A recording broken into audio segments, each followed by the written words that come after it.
भूत, प्रेत, मांत्रिक, तांत्रिक भयंकर वाढलेल्या माणसांच्या गर्दीत जणू या लोकांना काही जागाच राहिली नाही.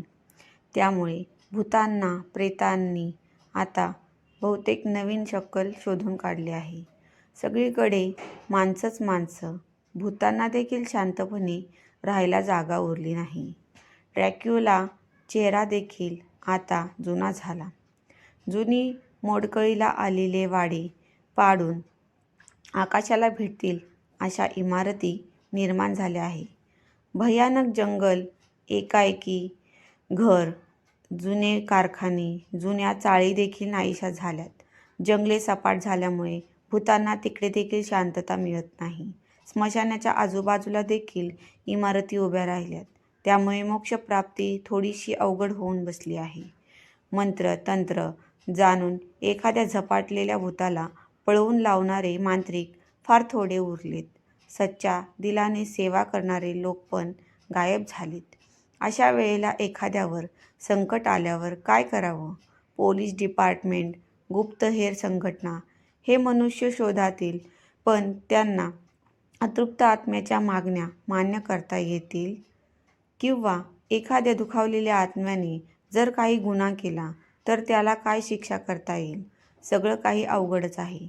पण एखादा चित्रकार जेव्हा चित्र काढतो, या चित्रामध्ये तो आपल्यात तन मन धन ही ओतून पंचप्राण फुंकत असतो.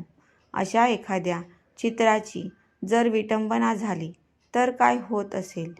मुंबईतील इंदिरा आर्ट गॅलरी फेमस होती. अतिशय उत्तम नवाजलेल्या चित्रकाराची चित्र तिथं प्रदर्शित केली जायची. इंदिरा गॅलरीमध्ये आलेली चित्रे अतिशय महागड्या किमतीला विकली पण जायची. गॅलरी बघण्यासाठी जरी सर्व लोकांसाठी खुली असली तरी वरच्या मजल्यावर मात्र काही खास लोकांसाठी प्रवेश होता. पावसाळ्याच्या दिवसात प्रदर्शन बघायला फार कमी लोक यायचे, म्हणून वरचा मजला देखील शनिवार रविवारी उघडा होता. वरच्या मजल्यावर न्यूड पेंटिंग लावलेले होते. 18 वर्षाखालील मुलांना तिथे प्रवेश नव्हता. पण काही चाहताळ मुले आणि काही विक्षिप्त मुली त्यांना बघायचं होतं की न्यूड पेंटिंग म्हणजे काय. रविवारचा शांत दिवस. दुपारच्या वेळेस वॉचमॅनशिवाय इंदिरा गॅलरीमध्ये कोणीच नव्हतं. वॉचमॅन नैसर्गिक कृत्यासाठी बाजूला झाला.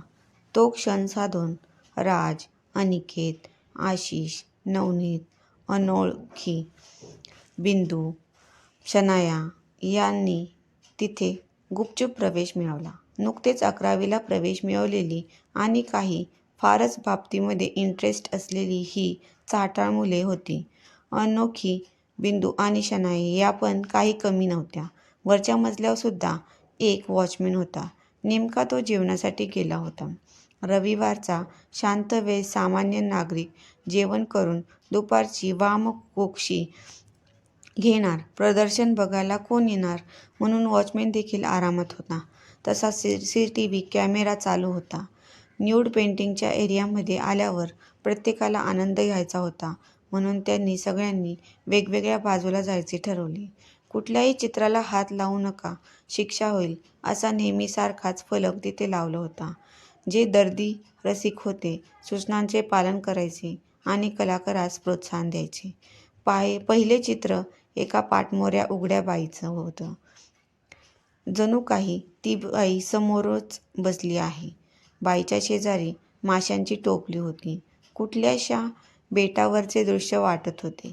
चित्रातल्या बाईचा सावळा रंग, बारीक कंबर, भरगच्च केसाचा अंबाडा अतिशय आकर्षक दिसत होता. कोणी नाहीस बघून नवनीतने तिच्या कंबरेवर हळू स्पर्श केला आणि जणू काही तो तिला वळवळतोय असा जोर लावला. बाई खरोखरच वळली आणि समोरचे दृश्य बघून नवनीत त्या चित्रावर कोसळला.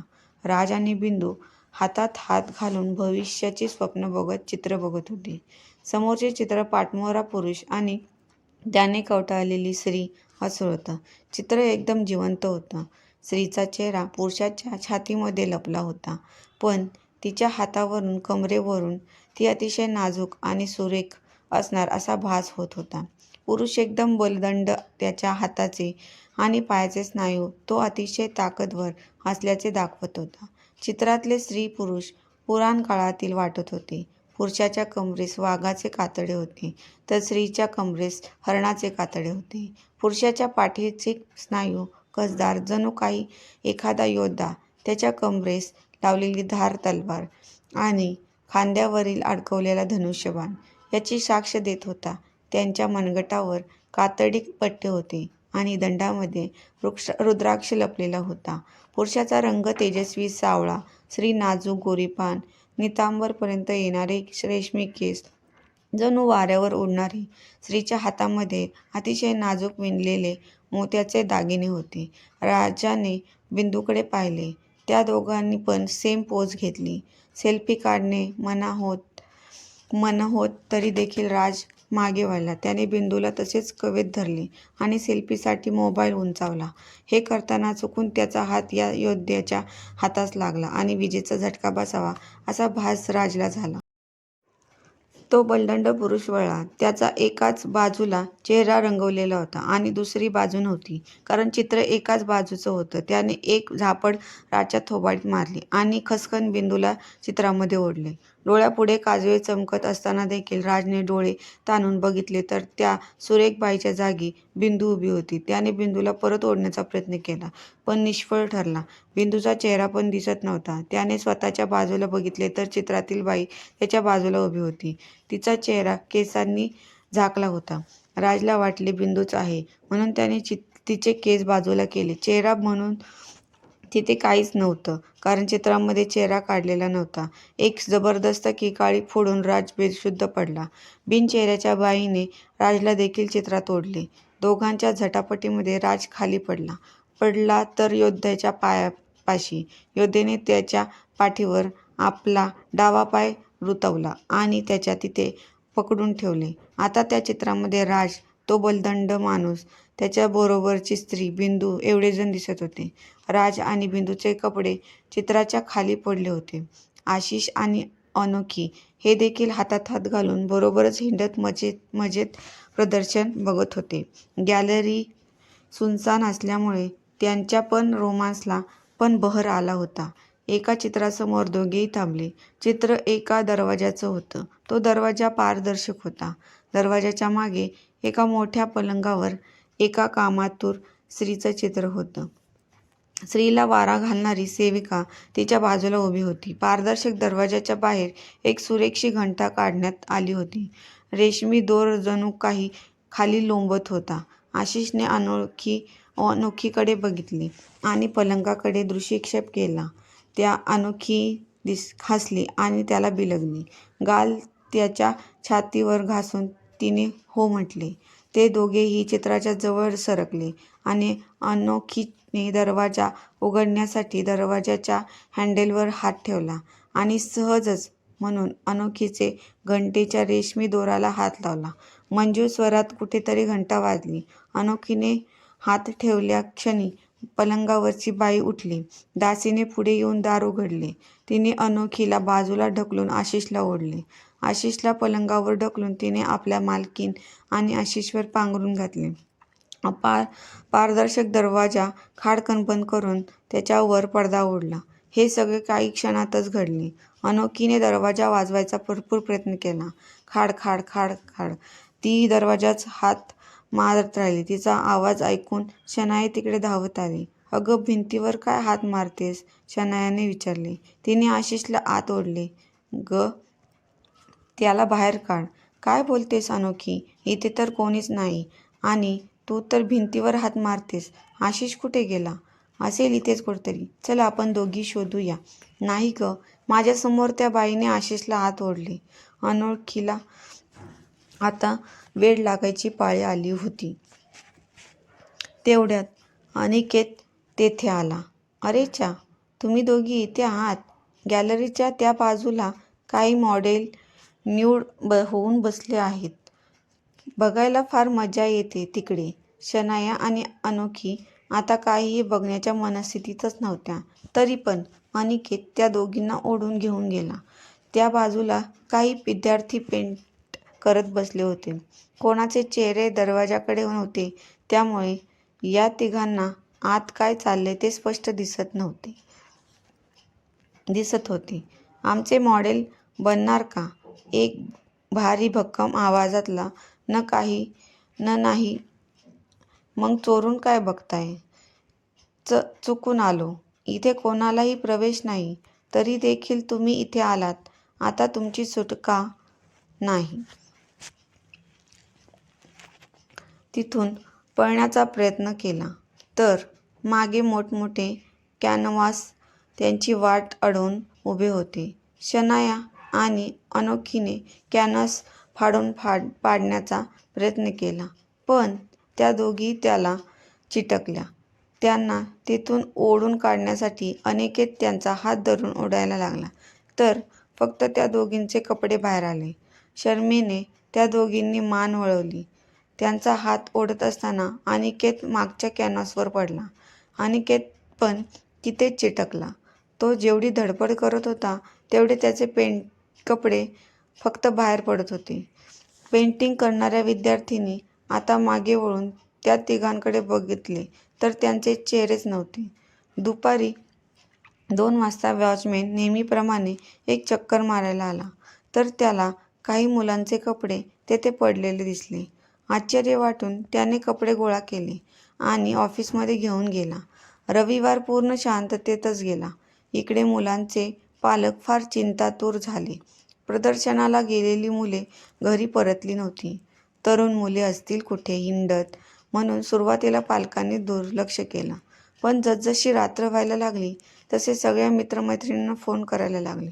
प्रदर्शनाला जाणार हे बऱ्याच जणांना माहीत होते, पण त्यांच्यानंतर कुठे जाणार हे कोणालाच माहीत नव्हते. DSP अजिंक्य इनामदार इंदिरा गॅलरीच्या ऑफिसमध्ये येऊन बसले होते. स्वतः DSP असल्यामुळे गॅलरीचे आयोजक देखील तिथेच बसले होते. वॉचमॅनने मुलांचे कपडे इनामदार यांना दाखवले.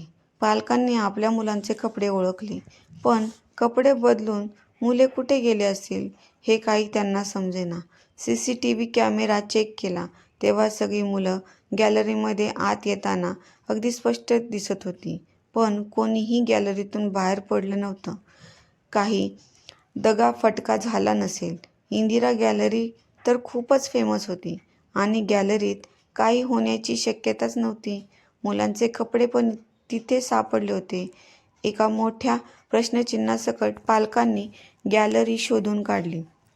पोलिसांनी देखील 2 दिवस गॅलरी बंद ठेवून अक्षरशः कानाकोपरा शोधून काढला, तरी मुलांचा कोठेच पत्ता नव्हता. मागच्या वर्कशॉपमध्ये 3 पूर्ण झालेले न्यूड पेंटिंग होते आणि काही अर्धवट झालेले. गॅलरीच्या संयोजकांना प्रश्न पडला, हे 3 नवीन पेंटिंग्ज कुठून आले? पण त्यांनी गप्प बसणेच योग्य समजलं. अजिंक्य इनामदार यांनी देखील नवीन पेंटिंग्जबद्दल गूढ वाटत होतं. त्या पेंटिंग्जची रजिस्टरमध्ये काहीही नोंद नव्हती. सगळ्या पालकांना विश्वासात घेऊन एकेका पालकांना त्याने नवीन चित्र बघून यायला सांगितलं. चित्रामध्ये मान वळवलेली होती, पण शरीर स्पष्ट दिसत होतं. चित्रातला रंग ओला होता. चित्राला कॅनव्हास गरम लागत होता.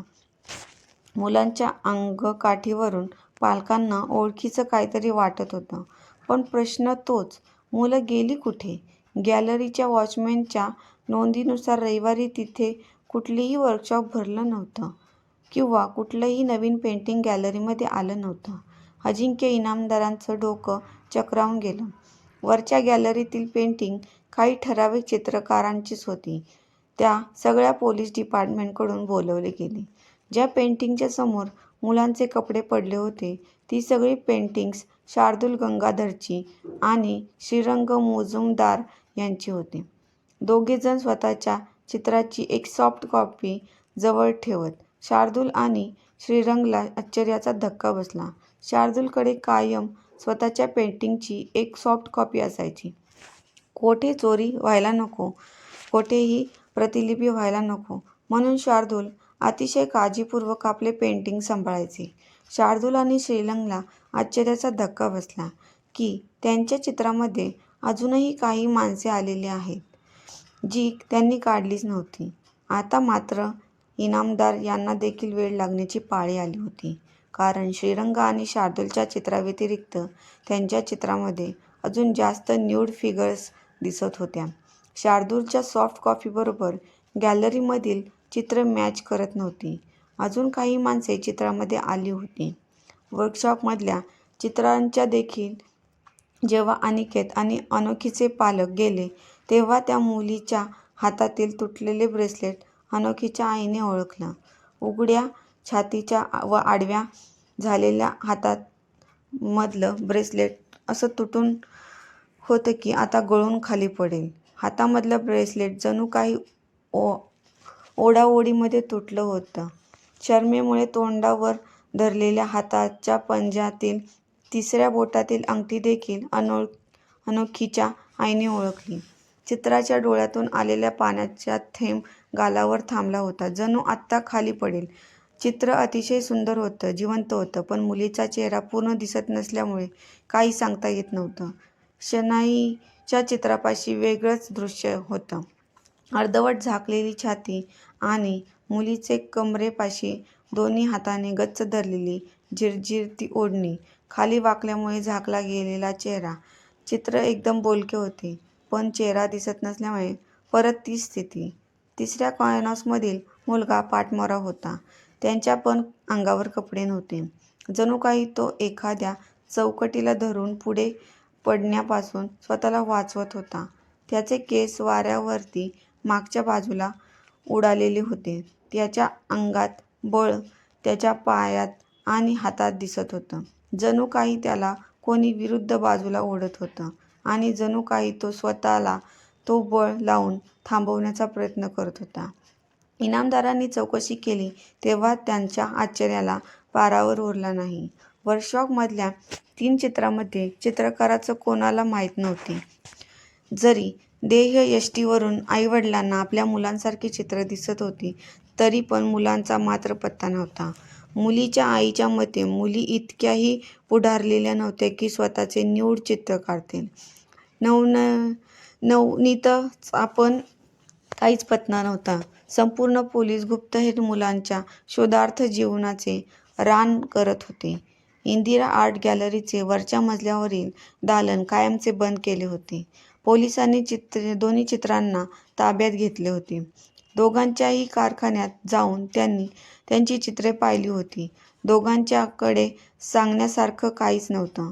हाडांचे चित्रकार होते. बघता बघता 3 वर्षे गेली. मुलांचे पालक मुलांना शोधून अक्षरशः थकून गेले. पोलिसांनी बेपत्ता असं लिहून फाईल बंद केली. नवीन चित्रांची कलाकृती एवढी उत्कृष्ट होती की त्यांच्यासाठी बरेच ग्राहक जमा झाले. एका सुप्रसिद्ध शिपिंग कंपनीने तिन्ही चित्रे विकत घेतली. चित्र इटलीला पाठवण्यात आली. त्याचे प्रदर्शन मांडण्यात आले. काही भविष्य सांगणाऱ्यांनी मुलांचा अकाली मृत्यू झाला असेल असे सांगितले, तर काही निष्णात टॅरो कार्ड वाचवणाऱ्यांनी मुले कुठेतरी सपाट जागेत अडकली आहे असं सांगितलं. मंत्रतंत्र, बुवा, साधू, बैरागी सगळ्यांना प्रश्न टाकून झाले. फक्त एका बैराग्याने सांगितले की मुलं कुठेतरी त्रिशंकू अवस्थेत अडकलेली आहेत ना, त्यांच्यापाशी जन्म आहे ना मृत्यू. जर त्यांच्यावर ते अग्निसंस्कार झाले तरच त्यांची मुक्ती आहे. पालकांच्या पुढे प्रश्न पडला, अग्निसंस्कार कशावर करायचे? इटलीच्या प्रचंड सभागृहामध्ये अनेक चित्रांचे प्रदर्शन होते. त्याच्यामध्ये 3 चित्रं होती. कोणीतरी पेटवलेल्या सिगारेटमुळे अचानक सभागृहाच्या एका बाजूस आग लागली. बरीच धावाधाव करताना बरीच चित्रे वाचवली गेली, परंतु 3 चित्रे मात्र तिथेच राहिली. आगीमध्ये जीवितहानी काही झाली नाही. पोलिसांनी सगळ्या पाहुण्यांना बाहेर काढलं होतं. परत त्यांनी खात्री केली होती की आतमध्ये कोणीही माणूस नाही. तरी देखील आग विझवल्यानंतर त्यांना 3 मुलांचे मृतदेह मिळाले. त्यापैकी 2 मुली होत्या. पोलिसांनी फोटो सगळीकडे पाठवले, पण कोणीही त्या 3 मुलांना ओळखले नाही. श्रीरंग आणि शार्दूल पण प्रदर्शनामध्ये सहभागी होण्यासाठी इटलीला आले होते का कोणास ठाऊक, पण ती मुले ओळखीची वाटत होती. मुलांचे फोटो त्यांनी हरवलेल्या मुलांच्या पालकांकडे पाठवले. अनोखीच्या आईने तिचं ब्रेसलेट ओळखलं आणि सगळा उलगडा झाला. एखाद्या कलाकृतीला छेडले तर काय होऊ शकते हा धडा पुढील पिढ्यांसाठी त्या चित्रातील मुलांनी मागे सोडला. अजूनही बाकीची मुले मिळालेली नाहीत. वाट बघतोय अजून मुक्तीची. मित्रांनो, तुम्हाला ही कथा आवडली असेल तर चॅनलला लाईक आणि सबस्क्राईब नक्की करा. धन्यवाद.